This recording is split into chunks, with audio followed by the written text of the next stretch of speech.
사무엘상 2장 18절에서 26절까지 말씀입니다. 사무엘이 어렸을 때에 세마포 에봇을 입고 여호와 앞에서 섬겼더라.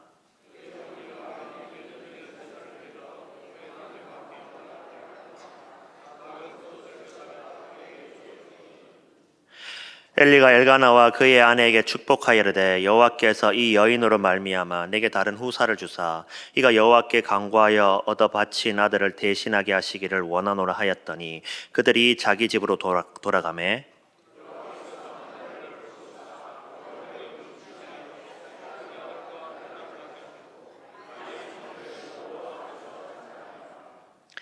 엘리가 매우 늙었더니 그의 아들들이 온 이스라엘에게 행한 모든 일과 회막문에 수종드는 여인들과 동침하였음을 듣고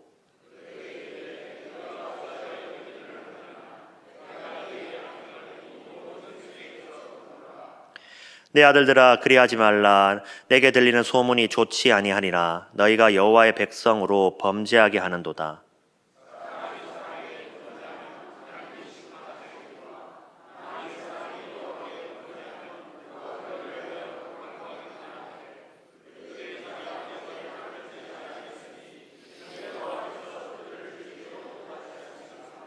함께 보겠습니다. 아이 사무엘이 점점 자라매 여호와와 사람들에게 은총을 더욱 받더라. 아멘. 사랑하는 성도 여러분, 한자리에 이렇게 어린아이들과 청년, 장년이 함께 예배하는 모습이 너무나 아름답습니다. 오늘 이 시간은 믿음으로 한 가족 되는 자리입니다. 하나님께서 우리의 모습을 보고 미소를 지을 것 같습니다. 서로에게 이렇게 인사해보면 어떨까요? 믿음 안에서 함께 살아갑시다. 요즘 아이들을 보면 참으로 부럽습니다. 책가방에는 태블릿이 들어있습니다. 그리고 한 손에는 휴대폰, 스마트폰을 들고 있고 또 다른 한 손에는 스마트워치를 차고 있습니다. 부모 세대가 학교에서 연필 한 자루를 끝까지 깎아 쓰던 그 시절에 비하면 지금은 사진을 찍더라도 눈썹이 삐뚤어지면 다시 찍지 않습니다. 보정하면 되니까요. 그만큼 우리는 우리의 아이들을 완벽에 가까운 시대에 살고 있습니다. 우리 부모님들의 시대는 어떠하셨습니까? 한 방에 온 식구가 자고 겨울에 발끝에 다른 사람 발이 닿은 게 일상이었습니다. 지금은 방마다 공기청정기가 있습니다. 아이러니하게도 사람 사이 공기는 더욱더 탁해지고 냉랭해진 것 같습니다. 물질적인 풍요 속에 영적인 빈곤이 점점 더 심화되는 시대를 우리는 지금 살아가고 있는 것 같습니다. 그래서 오늘 우리는 이 시대의 가장 중요한 질문을 던져봐야 할 것입니다. 우리의 자녀들, 우리의 다음 세대들은 정말 행복한가? 물질은 풍성한데 마음은 디지털 외로움에 우리들의 아이들이 시달리고 있습니다. 수많은 친구와 연결되어 있지만 진정한 교감은 부족합니다. 유튜브를 보는 시간은 길지만 눈을 감고 기도하는 시간은 너무나 짧습니다. 우리는 다음 세대의 시간을 세상에 빼앗기고 있습니다.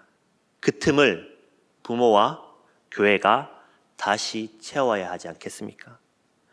그리고 바로 이 시점에서 성경은 우리에게 희망의 장면을 보여주고 있습니다. 한 가정은 아이를 하나님께 드려 그 아이가 은총을 받았고 또 한 가정은 하나님을 알지 못해 무너졌다. 바로 사무엘상 2장입니다. 고대 이야기지만 오늘 우리 시대의 가정의 영적 사진처럼 너무나 선명합니다. 이 두 가정의 대비 속에서 하나님은 우리에게 질문을 던지십니다. 너희는 너희의 자녀를 어떻게 세우고 있느냐? 너희는 다음 세대를 어떻게 세우고 있느냐? 하나님께서 우리에게 맡겨주신 아이들은 우리의 소유물이 아닙니다. 그들은 하나님의 작품, 즉 부모 세대는 단지 관리인, 청지기일 뿐입니다. 하나님은 부모 세대에게 자녀 양육의 책임을 맡기셨고 오늘 본문은 그 청지기의 사명을 어떻게 감당해야 하는지 분명하게 보여주고 있는 것입니다. 오늘 본문은 두 가정의 자녀의 극명하게 대조되는 모습을 담고 있습니다. 첫 번째 가정은 한나와 그 아들 사무엘의 가정입니다. 한나는 눈물로 기도하여 아들을 얻었고 약속대로 그 아들을 하나님께 드렸습니다. 성전에서 자란 사무엘은 여호와와 사람들에게 은총을 받으며 성장했습니다. 그는 영적으로 그리고 사회적으로 인정받는 균형 잡힌 아이였던 것이죠. 두 번째 가정은 엘리 제사장과 그 아들들 홈니와 비나스의 가정입니다. 엘리의 아들들은 성전 일은 익숙하지만 성경은 그들이 여호와를 알지 못했다라고 냉정하게 평가합니다. 그들은 성전의 제사를 경멸하고 아버지의 권위를 이용해서 악을 행했습니다. 같은 장소, 다른 결과. 같은 하나님을 믿었지만 다른 열매. 그 결정적인 차이는 바로 기도와 말씀, 그리고 본보기입니다. 이 세 가지 신앙의 기초가 가정 안에 있었는지 없었는지에 달려 있다라는 것입니다. 그렇다면 어떤 기초가 먼저 세워져야 할까요? 믿음의 시작은 어디서 시작해야 할까요? 기도로 자녀를 세워야 합니다. 한나의 기도는 자녀 교육의 첫 단추이자 영적 청사진이었습니다. 한나는 아기를 갖지 못할 때 세상의 위로가 아닌 오직 성전으로 올라가 하나님께 울부짖었습니다. 그녀의 기도는 하나님, 아들을 주시면 평생 하나님께 드리겠습니다. 이 기도는 단순히 아들을 원하는 마음을 넘어 자녀의 삶에 대한 하나님의 주권을 인정하는 헌신입니다. 자녀가 태어나기 전부터 이미 하나님이 뜻 안에서 들려진 이름이었던 것이죠. 이 기도는 사무엘의 인생 전체를 덮는 영적인 보호막이 되었습니다. 사무엘이 아직 어린데도 혼자 누운 자리에서 하나님의 음성을 들을 수 있었던 이유는 무엇이었겠습니까? 바로 기도하는 어머니 품에서 자랐고 어머니의 기도가 그의 영혼을 깨끗하게 준비시켜 주었기 때문입니다. 기도는 아이의 영혼이 하나님과 소통할 수 있는 감도를 높여주는 것입니다. 영국의 위대한 설교자 찰스 스펄전 목사님은 자신의 성공 비결을 어머니의 기도에서 찾았습니다. 그는 이렇게 고백합니다. 나는 어릴 때에 어머니가 우리 형제들을 식탁에 모아 성경을 읽어주고 우리 머리에 손을 얹고 기도해 주던 그 목소리를 평생 잊을 수 없습니다. 어머니는 나의 첫 번째 신학자였습니다. 기도는 단순히 문제를 해결하는 행위를 넘어 아이의 영혼에 생명을 불어넣고 삶의 모든 방향을 하나님께로 정렬시키는 영적인 내비게이션입니다. 기도는 아이의 미래를 염려하는 마음을 하나님께 맡기고 그 아이가 하나님 안에서 위대한 꿈을 꾸도록 격려하는 것이 바로 기도입니다. 사랑하는 부모님 여러분, 우리의 자녀들에게 줄 수 있는 최고의 선물은 무엇입니까? 바로 기도로 덮는 인생이라는 무형의 유산입니다. 하루에 5분이라도 아이가 잠든 머리맡에 이름을 부르며 기도해 주십시오. 하나님, 우리 아이가 죄에 넘어지지 않게 하시고 세상의 유혹에 이길 수 있는 힘을 주십시오. 아이는 모를지라도 그 기도는 영적 향기는 아이의 방과 영혼에 가득 채워지게 될 것입니다. 그렇다면 우리가 드린 기도가 흔들림 없이 자라나려면 무엇이 필요할까요? 말씀으로 양육해야 하는 것입니다.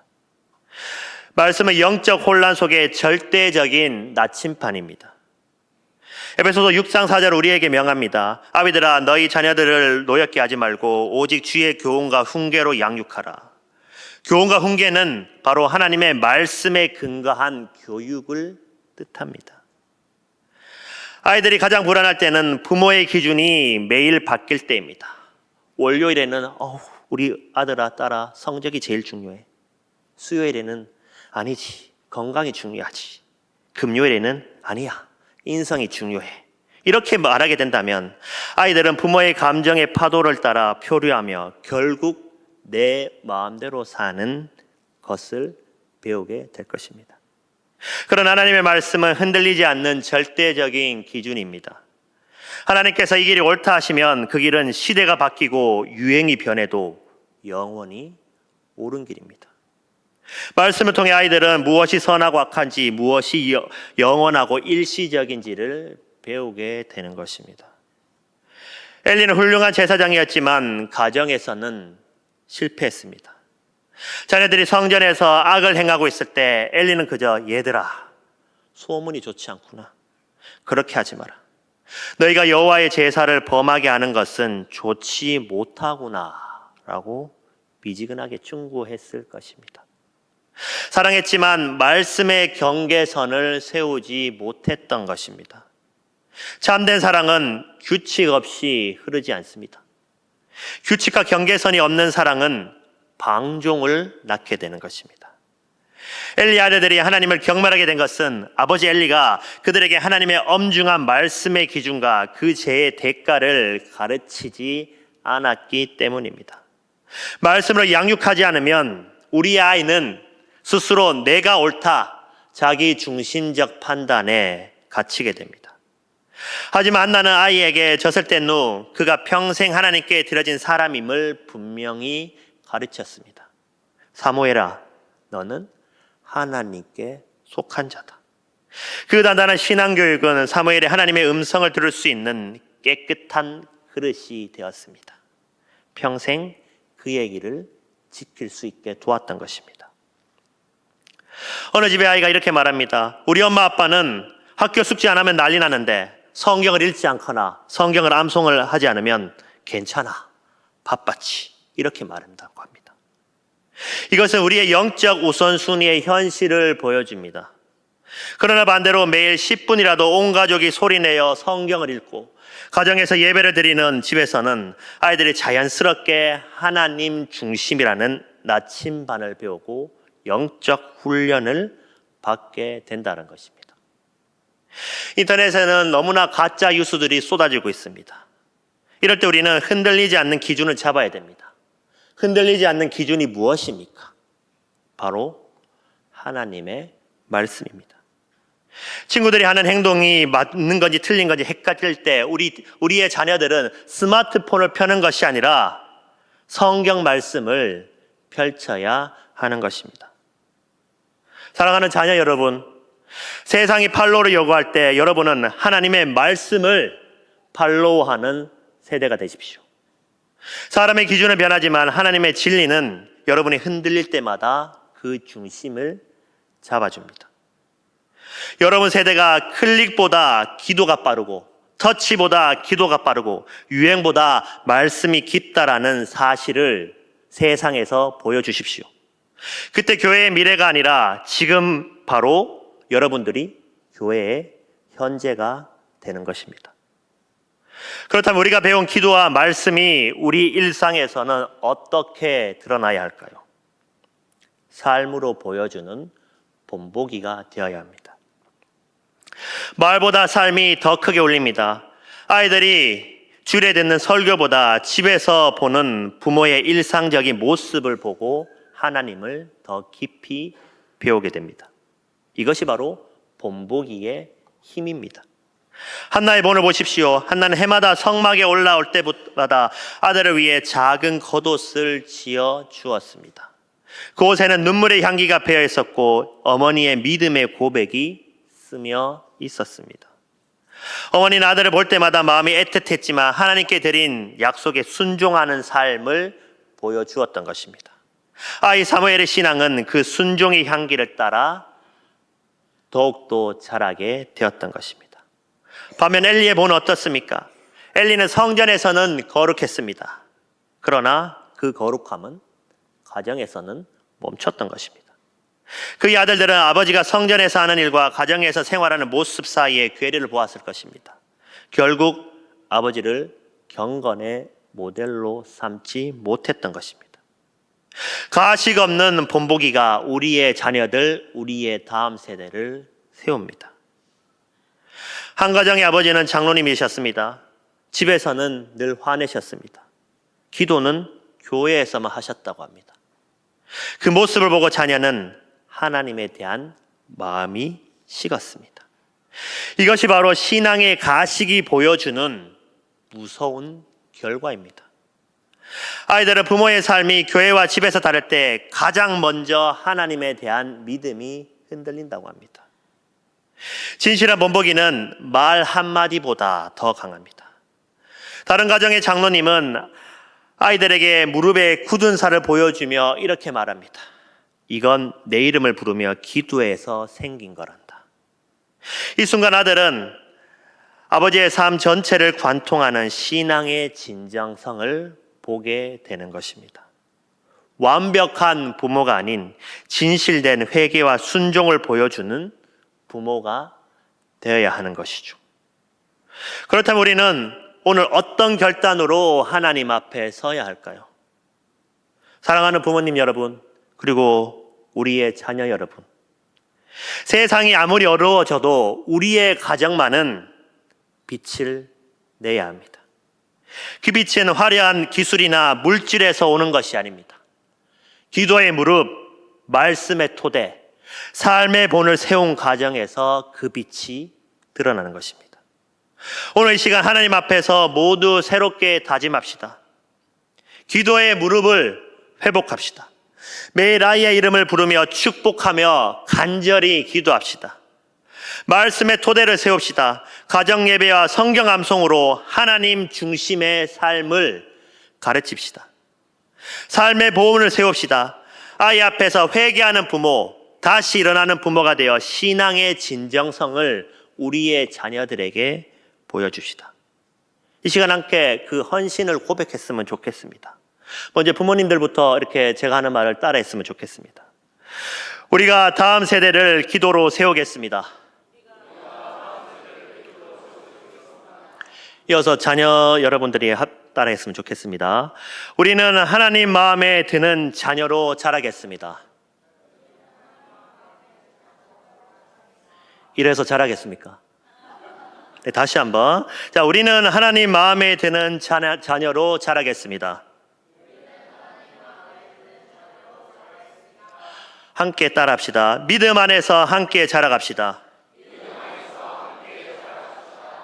이제 잠시 옆 사람을 축복합니다. 부모님은 자녀에게, 자녀는 부모님에게 같이 계시다면 손을 얹거나 마주보고 축복합시다. 당신은 하나님이 기뻐하시는 사람입니다. 믿음 안에서 함께 자라갑시다. 하나님께서는 우리의 모습을 보시고 기뻐하시며 미소를 지으실 것입니다. 오늘 본문 26절 말씀을 다 함께 합독하도록 하겠습니다. 아이 사무엘이 자라매 여호와와 사람에게 은총을 더욱 받더라. 이 말씀이 여러분의 가정에 이루어지기를 주님의 이름으로 축복합니다.